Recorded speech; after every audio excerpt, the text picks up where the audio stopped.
Welcome to Snooker Places. I'm outside the Stourbridge Institute Social Club, a private members club originally founded in 1834 when it was known as the Stourbridge Mechanics Institute. It bought its first billiards table back in 1897 and it now has 9 tables, 7 downstairs and 2 upstairs in the match room, which was opened by Steve Davis. Tonight is Snooker League nights. There's going to be some terrific action on show and I'm sure we can find a couple of hot shots to take part in our black ball finish. Let's go and have a look. Here we go then into the bar area. It's Aber Night coming up and the name of the game here is of course snooker. This is the Kevin Franklin Snooker Room downstairs with 7 tables. There's a great buzz and atmosphere in the room when all the tables are full. We've got the obligatory dogs playing snooker picture and then it's upstairs to the match room to meet club secretary Carl. Well, the actual club itself was formed in 1834. We're celebrating 190 years. The billiards first started in 1899. The tables downstairs are still in the same position they were when it was first they were first bought in. Over the years, we've had a lot of good players, a lot of very good players. We've got a trophy downstairs, won by Joe Bache, who was a former England and Aston Villa footballer. He won it 3 years in a row, 1910 to 1913, and we've now got it given to us by his grandchild, his grandson. And we have another trophy from another player from the 90s, Kevin Franklin, who was the Midland Amateur Champion in the early 90s. And if he hadn't have got married, he would have probably turned professional. He was a stalwart of the league, so the league purchased the Kevin Franklin Trophy in his honour. Fortunately, he passed away in 2021. The room was revamped and reopened in 2014 by Steve Davis. He was the first one to hold an exhibition here in the modern era, although we did have exhibitions in the 80s. Since then, we've tried to do 2 a year. We've had people like Mark Selby, who's had a 147. The following year, Mark Williams came and he missed the blue on 128 for a 145 back to 147 back to back. Wow. Shaun Murphy, Jack Lisowski. Steve Davis likes chess, and we've got a chess club here. He wanted to join because he liked the snooker setup, but also the fact that there was chess. And then when Mark Williams came, apparently Mark Williams is a big badminton player and he plays all the time. And the night of the exhibition, the club here were playing Birmingham University in badminton upstairs, and we couldn't get him out of the badminton hall. We started it about 3 years ago. It was something I wanted to do for a long time, but when COVID hit, I was struggling. I got in touch with Andrew Highfield, who's the coach, who got in touch with our current coach, who was interested. So we set the academy up in 2023. We're in our 2nd year now.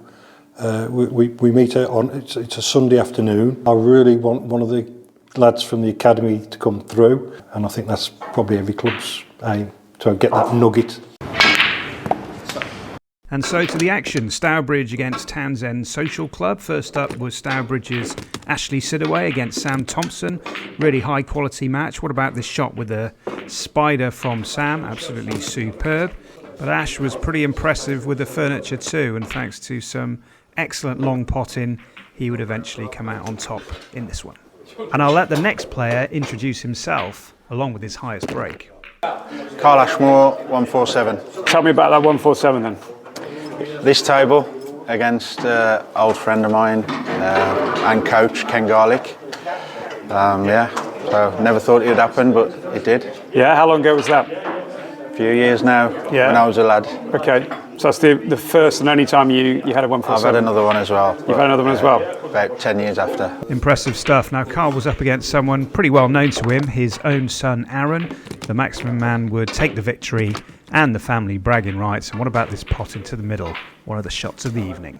Over on the other match table was this man, Mark Ganderton, who turned pro back in 1992 and counts Jimmy White as one of his close personal friends. Some class pots, as you can see here, and he would win his game against Ashley Ashton. And that victory would help Townsend to beat Stourbridge 3-2 on the night. But of course, the snooker action wasn't quite over. There was still time for the black ball finish.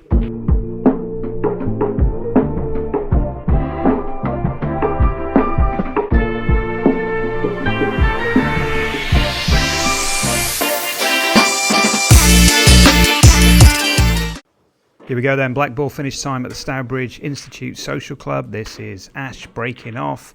Here he goes now, looks like he's going for the side to side. Yes, he was, but he's not really played that as intended. And this pot here is on for Carl. Here he goes now, no problem at all. Carl's the winner. Should we go again?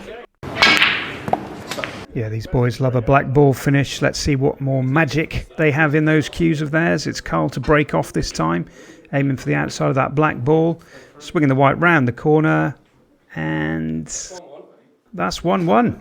Ash confidently predicts, so he's got no doubt that he can fire this black ball into this top pocket here. Here he comes now. There it goes. We have a decider. And here is that decider. It's Ash to break this time. He's asking Carl what he wants him to do there, and he said the treble. So here we go. Let's see if he can bounce this off a couple of cushions. 1, 2, and into this top pocket. Oh, how unlucky. That rattles in the jaws, and, well, that's very unlucky to leave such a straightforward pot there. Can he actually reach this, though, without getting out the rest? I think he can. He knocks it in. 2-1 to Carl. Are we done? Of course, we're not done. We go again. Ash really wants this black ball crown, but it's Carl to break, and it looks like he's planning something rather spectacular here. What a contact he's got in that black ball. Is it going to go in this top pocket? Ho, ho, ho.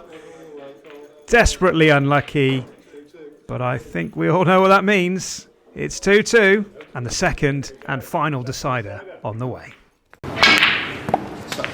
And so this titanic battle gets the decider it so richly deserves. Ash with the first opportunity to sign off in style. Let's see what he's got up his sleeve here. Well, he manages to miss the black altogether, but does hit it on the way back. Looks like he was trying something similar to the shot Carl attempted in the previous game. Now, Carl is eyeing up a double here. Not to be, but hang on a minute. Where's this black ball going? In it pops, and Carl is the black ball king.